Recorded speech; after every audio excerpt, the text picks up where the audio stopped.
राधे राधे दोस्तों। हम सब जानते हैं कि कान्हा जी को खीर कितनी पसंद है, मीठी मीठी मलाईदार इलायची वाली खीर। लेकिन एक दिन पुजारी जी से एक छोटी सी गलती हो गई। अब वो गलती क्या थी और क्या था पूरा माजरा, चलिए इस मजेदार कहानी के रूप में सुनते हैं। तो कहानी एक छोटे से मंदिर की है, जहाँ ठाकुर जी यानी हमारे लड्डू गोपाल जी बड़े ही नटखट अंदाज में विराजमान थे। सबको पता था कि ठाकुर जी की सबसे बड़ी कमजोरी है खीर, मलाईदार इलायची वाली, ऊपर से बादाम पिस्ता छिड़की हुई खीर। ओह, खीर को देखते ही ठाकुर जी मुस्कुरा जाते थे। लेकिन भाई एक दिन पुजारी जी से थोड़ी गड़बड़ हो गई।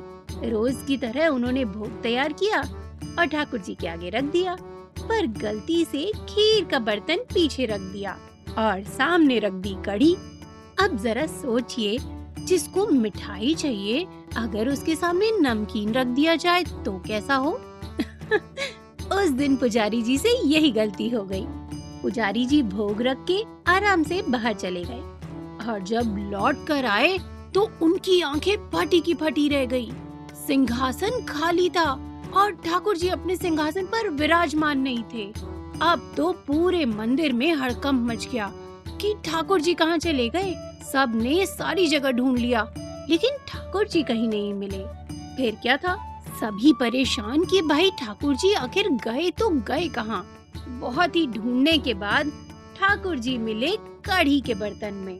तब चश्मे ठीक करते हुए पुजारी जी बोले, वाह ठाकुर जी, आपको कढ़ी इतनी पसंद है, हमें तो पता ही नहीं था। बस फिर क्या था, पुजारी जी को लगा कि ठाकुर जी को कढ़ी बहुत पसंद है, तो उस दिन से हर रोज कढ़ी का ही भोग लगाना शुरू कर दिया गया। अब बेचारे ठाकुर जी रोज यही सोचते, हाय राम, ये क्या सजा है, मीठी मीठी खीर की जगह ये खट्टी खट्टी कढ़ी। उफ। खैर कई दिनों तक ये सिलसिला यूं ही चलता रहा।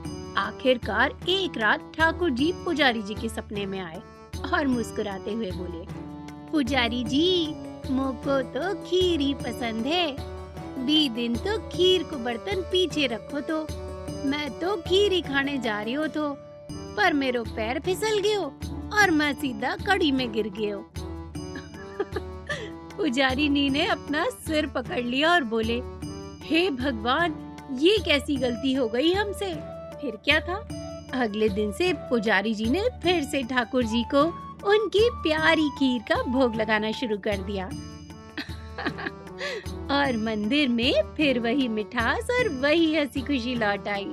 तो दोस्तों याद रखो, ठाकुर जी की पसंद पूछ कर ही भोग लगाना चाहिए, वरना क्या पता कभी कड़ी में बैठे मिल जाए। राधे राधे।